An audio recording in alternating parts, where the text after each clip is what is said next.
There are certain moments in American politics when everything shifts, not gradually, not in increments you can measure, week by week, but all at once.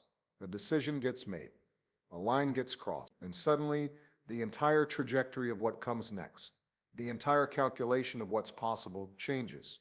We are living in one of those moments now.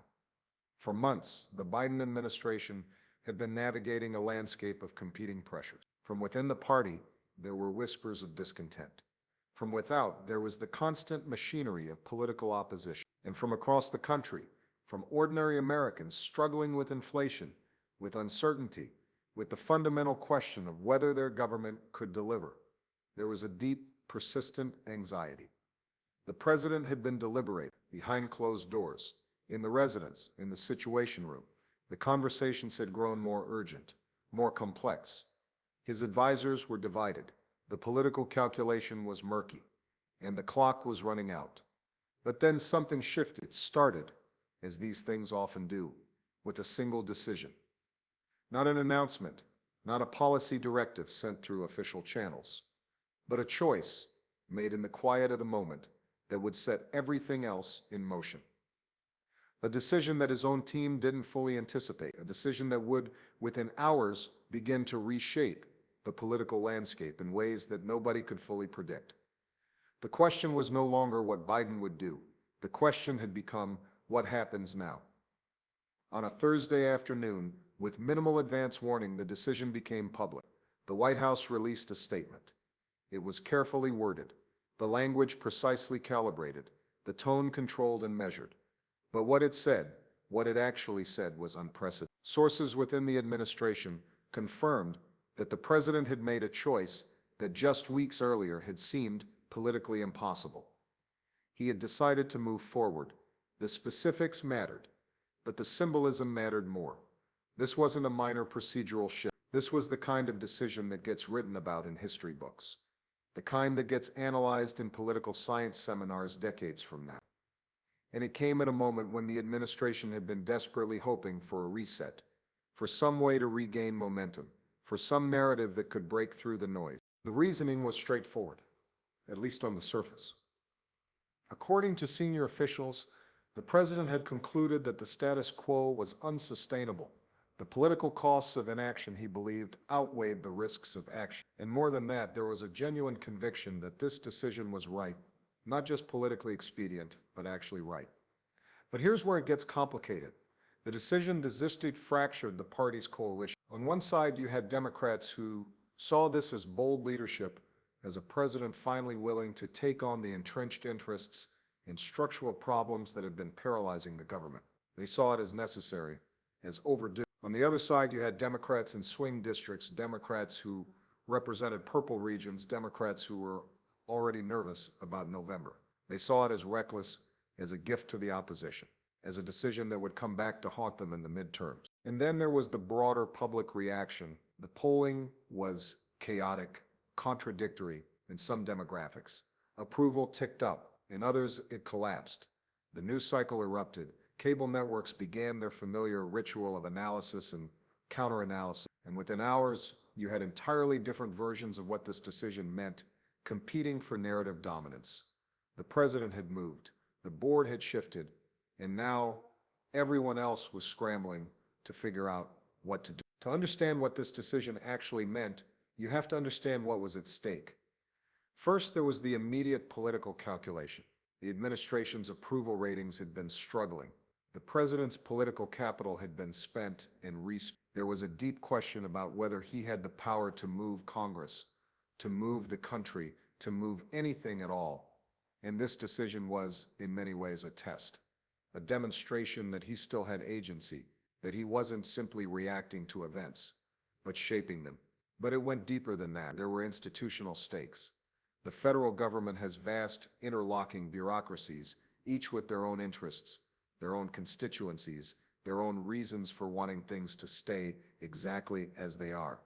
A presidential decision of this magnitude threatened that equilibrium. It meant that entire departments would have to recalibrate, that career officials would have to adapt, that systems that had been stable, if dysfunctional, would be destabilized. And there were constitutional stakes. The president's advisors understood, or should have understood, that a decision like this would immediately face legal challenges. The opposition would rush to court. Constitutional scholars would debate whether the president had overstepped his authority. And these battles would play out in the judiciary for months, maybe years. But perhaps most significantly, there were structural stakes. See, this decision didn't just affect the immediate political moment. It created precedent. It changed what future presidents could do. It altered the boundaries of executive power. And once you move those boundaries, once you expand what a president can unilaterally decide, you can't really move them back.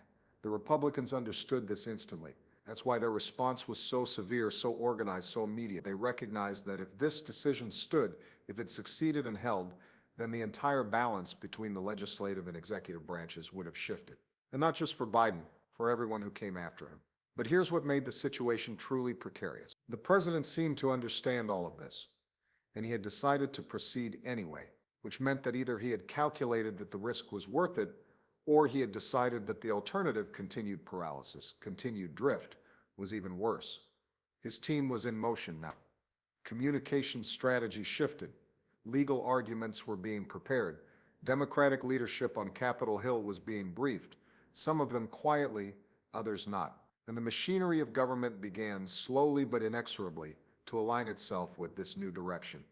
The decision was made. Now came the fight to make it stick.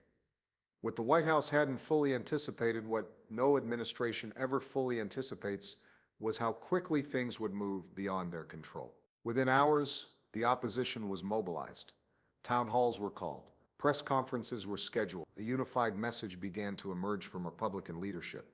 This decision was a power grab, an overreach, a violation of the Constitution. Whether they actually believed that or not was almost beside the point. The machinery of partisan opposition had a logic of its own, and it had kicked into gear. But that was expected. That was normal. What was more surprising was the fracture on the Democratic side. The first cracks appeared in the House. A handful of moderate Democrats, the ones who represented districts Trump had won twice, began distancing themselves from the decision. Not explicitly, not at first, but in careful language and strategic absences from party events and statements that praised the president's intentions while questioning his timing or his methods. They understood something the administration understood too, that their political survival was now in question. Then came the Senate, a different kind of fracture, but no less significant. Some Democratic senators wanted to go further. They wanted the president to be bolder still, to use this decision as a springboard for even more aggressive action. Meanwhile, others wanted to pump the brakes, to find some way to negotiate a middle ground with the opposition. The president's own party couldn't agree on whether he had gone too far or not far enough. And then there were the external players. Interest groups who had been dormant suddenly found their voice. Business associations issued statements. Labor unions mobilized. Advocacy organizations on both sides of the ideological spectrum began turning this decision into the central organizing principle of their entire political strategy. This wasn't just about Biden anymore. This was about what America was going to be. The media landscape fractured along entirely predictable lines. Conservative outlets called it a constitutional crisis. Liberal outlets called it long overdue boldness. The center-left tried to find some version of events where this was responsible governance. And beneath it all, there was the simple question of what ordinary Americans actually thought. The polling data started coming in, and it was messy. Regional divisions emerged. Generational divisions became apparent. There was something about this decision that cut across traditional political lines in ways that nobody had quite anticipated. Some Republicans quietly approved. Some progressives had reservations. The electorate, as it often does, refused to sort itself neatly into the categories that the political class had prepared for them. What became clear very quickly was that the president's decision had opened something that couldn't be closed. This wasn't going to be resolved in a news cycle. It wasn't going to fade away. This was the kind of decision that would define the remainder of his presidency, that would shape his legacy, that would determine whether history remembered him as bold or reckless or both. And as the days passed, as the fight intensified, one thing became certain: nothing was going back to normal. The baseline of what was possible had permanently shifted. When historians look back at this moment, they'll have to reckon with some hard questions, not just about whether the president was right, but about what this decision means for the American political system itself. Because here's the thing, once a president does something, once he demonstrates that it's possible, once it works, or even if it doesn't work, once he survives the attempt, the precedent is set. The next president, whether Republican or Democrat, whether more cautious or more aggressive, will look at what Biden did and think, I can do that too. That's how power operates. It expands. It doesn't contract. There's a reason that every expansion of executive authority in American history has raised alarm bells. Because power once seized is rarely relinquished, and what seems like necessary action in one moment becomes normalized in the next. What seems like a bold response to a genuine crisis becomes routine. The president's team knows this, or at least some of them do. There are people in this administration who are deeply uncomfortable with the precedent being set, but they also believe or convince themselves that the alternative is worse, that the problem being addressed is so significant, so urgent, that it justifies these extraordinary measures, and maybe they're right. It's possible that 50 years from now, political scientists will look back at this decision and see it as the moment when American government finally began to function effectively, when a president faced with structural dysfunction found the courage to act, when the machinery of democracy was repaired because someone was finally willing to risk everything to fix it. But it's also possible that they'll see it as the moment when we crossed a line we shouldn't have crossed, when the American political system, already strained to the breaking point, finally buckled, when the balance between the branches of government shifted so far that it never quite recovered. The truth is, we don't know yet. We can't know yet. The implications are still unfolding. What we do know is this: the president made a decision. It was bold. It was consequential. It was reckless by some definitions and necessary by others. And now the country is going to live with the consequences for years to come. In the days ahead, the legal battles will begin in earnest. Congress will hold hearings. The media will continue its endless cycle of analysis. Democrats and Republicans will fight in the way they always fight. But underneath it all, there's a deeper question that everyone is quietly grappling with. What kind of country do we want to be? Is this the moment when we fix what's broken, or is this the moment when the system breaks further? The president has made his bet. He believes this decision was necessary. He believes it was right. And now he has to live with the consequences, as do we all. The story isn't over. In fact, it's only beginning.